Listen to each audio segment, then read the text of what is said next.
আতা গাছে তোতা পাখি, ডালিম গাছে মো, ওফুয়ার বুবলি দিন শেষ, চলে আসছে শাকিব খানের 3 নাম্বার বউ। দেখতে শুনতে ভালোই আছে, পাপড় কিন্তু কম নাই। তুফান ছবিতে থাকলে নাকি সে ওয়াশরুমে থাকতো সবাই। না থুকো থুকো থুকো, সিনেমা হলে থাকতো সবাই। তার মধ্যে সুন্দর একটা গান দেখছি রিলিজ করছে, টাঙ্কি আমার সাদা হয়ে গেছে, পানি আর থাকে না। করবে করবে অবশ্যই অবশ্যই করবে, কেন তুমি আমাদের বাংলাদেশের মধ্যে 1 নাম্বার জিরো ফিগারের নায়িকা। অবশ্যই তোমার সাদা আগে ঠিক করবে।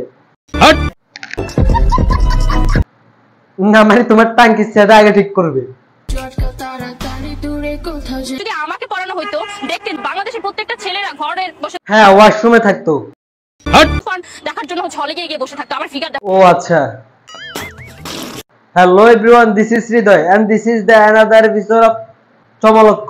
আচ্ছা শুরুতে আপনারা আমাকে আগে একটা কথা বলুন তো, আমাদের সুন্দর নায়িকাকে শাকিব খানের 3 নাম্বার বউ হিসেবে দর্শক কত নাম্বার আপনারা দিবেন কমেন্টে জানান তো। আমি যেহেতু শাকিব খানের 3 সেটা না হয় বুঝলাম, তারপরে কি করবেন? ইসলামে যেহেতু 4টা বিয়ে করা যায় যাচ্ছে, ওকে আরেকটা। হ্যাঁ স্যালুট, আবার স্যালুট, আপনার মেন্টালিটিকে আমরা স্যালুট জানাই। এরকম মেন্টালিটি যেন প্রত্যেকটা মেয়ের মধ্যে থাকে। না না না, এটা আমার কথা না, এখন বেশিরভাগ ছেলেদের মাথায় এই কথা ঘুরে।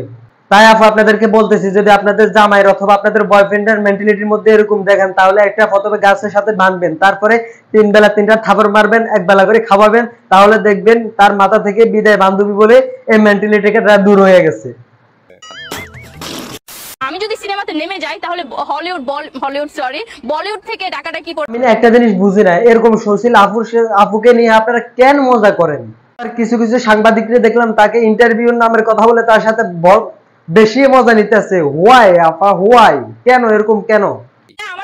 প্রথমে আপনারা তার প্রতিভাটা দেখেন, তাকে নাকি বলিউড থেকে তাকে নায়িকা হিসেবে গ্রহণ করলে তার নাকি সবকিছু পরিবর্তন হয়ে যাবে। এই মেয়েকে লাগবে এটা সেটা, মানে ওরা আমাকে। হ্যাঁ আপু, এখানে ছোট্ট একটা কথা আছে, তারা আপনাকে নেওয়ার জন্য পাগল হবে না, তারা পাগল হওয়ার পরে আপনারা নেওয়ার জন্য পাগল। দেখেন এখন আপনারাই দেখেন, এখন বলিউডে খুঁজে পাইতেছে না, সাউথ ইন্ডিয়া থেকে নায়িকা এনে তারা এখন মুভি করতেছে, সেখানে আপনি কেমনে পাগল হওয়া ছাড়া তো আপনার এখানে নেওয়ার কথা না। যেমন এই যে আপনি আজকে করলেন, এরকম আমাকে আরো 4-5 জন করেছে। বুঝলাম না আপনারা হাসতেছেন কেন? কি করেছি কি? মানে প্রশ্ন। বাই দ্য ওয়ে, আপনারা অন্য কিছু চিন্তা করছেন? সি সি সি ডান্টি মাইট। ছোটবেলা বাবা মার কোলে বসছি, এখন জামাইয়ের কোলে বসবো। কোন ঠিকই বলছে, ছোটকালে বাবা মায়ের কোলে বসছে, এখন জামাইয়ের কোলে বসছে, এখানে খারাপ কি বলছে বুঝলাম না। ছোটবেলা বাবা মা কোলে নিত, বিয়ের পর জামাই কোলে নিবে, এটাই তো স্বাভাবিক। আমি না একটা জিনিস বুঝি না, এই হাঙ্গা সাংবাদিক গুলা কি আর কোনো প্রশ্ন খুঁজে পায় না? আচ্ছা বুঝলাম না, ওর জামাইয়ের কোলে বসতেছে, আপনাদের এত গায়ে জ্বলে কে? হ্যাঁ আচ্ছা ওইট একটা জিনিস বুঝতেছি না, আপনার কোলে না বসে ওর জামাইয়ের কোলে বসছে, এটার জন্য জিলেস ফিল করে জ্বলতেছেন। আচ্ছা দেখেন, আমি কি এমনি হাঙ্গা সাংবাদিক বললাম? কি প্রশ্নটা করছে, কোলে থাকতে কি মজা লাগে? না মজা লাগে না, কান না আসে। আপনি বসবেন। প্রশ্ন, 4-5 জন ছেলের লোড নাকি আপনি সামলাইতে পারবেন? কেন রে ভাই, সে 4-5 জনের লোড সামলাইতে পারো কিংবা 10 জনের লোড সামলাইতে পারো, তাতে আপনার সমস্যা কি? আপনি কি সিরিয়ালে আছেন নাকি? প্রশ্ন, আপনার স্কিন নাকি অনেক টাইট, কিভাবে জানবে? সে কি মানুষকে দেখাচ্ছে নাকি? স্কিন অনেক টাইট, আমি কিভাবে বলবো যে আপনার স্কিন টাইট? আপনি কখনো আপনার স্কিন কেন ভাই, সে যে তার সুন্দর একটা থোপা মানুষের সামনে বের করে রাখছে, এটা কি আপনার চোখের সামনে পড়তেছে না, নাকি সে অন্য কিছু দেখালে আপনার চোখের সামনে পড়বে? ভাই আমি আর ওদেরকে নিয়ে কোনো কথা বলতে চাই না, হাঙ্গা সাংবাদিক গুলাকে নিয়ে আপনারা কিছু কমেন্ট বক্সে বলে যান। বাংলাদেশে আপনার থেকে জিরো ফিগারের কোনো নায়িকা নাই। এখন বুঝলেন কেন তাকে বলিউড থেকে নায়িকা বানানোর জন্য এখানে আসতেছে, কারণ এখানে বাংলাদেশে তো জিরো ফিগারের আর কোনো নায়িকা নেই মানে নেই। এখন জিরো ফিগার নেই, একমাত্র। আরে আপু, ওরে দেখে তো আমি বুঝতেছি ও কোথাও যাবে না, এই মালটারে দেখে আমি বুঝতেছি ওর মধ্যে করার প্রতিভা আছে। তার মধ্যে তার চুলের স্টাইলটা দেখো, একদম বস্তির স্টাইলের, আর তার মধ্যে হাফটা থাকবে, এটা আমি নিশ্চয় বুঝে গেছি। আচ্ছা আসলে এই গানটা বানানোর একটা সমস্যা আছে, এটা আমি জানি, কারণ তার বাসার ছাদে নাকি টাঙ্কির ছিদ্র হয়ে গেছে, ওইখানে মিস্ত্রি খুঁজে পাইতেছে না। এই গানটা শোনার পরে সকল মিস্ত্রি তার বাসার মধ্যে হুমড়ি খেয়ে পড়বে। আমার ছাদের টাঙ্কিতে একটু প্রবলেম ছিল, মিস্ত্রি খুঁজে পাচ্ছিলাম না। এই গানটা গিয়ে আমার ইউটিউবে ছাড়লে এখান থেকে হচ্ছে অনেক মিস্ত্রি। মানে সিরিয়াসলি? আরে ভাই পাগল কি আর গায়ে লেখা থাকে?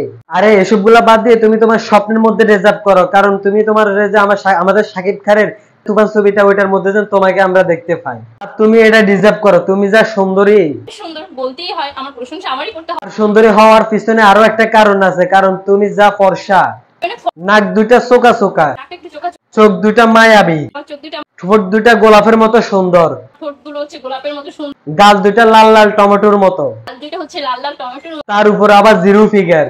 হচ্ছে আমার জিরো ফিগার। আচ্ছা, আমার কাছে মনে হয় যে আমি অনেক সুন্দর। হ্যাঁ আপু, আসলে তুমি সুন্দর। আমার মনে হয় কি তুমি শাকিব খানের না আরো উপরের নায়কের সাথে সিনেমা করা, এটা আমার মনে হয়।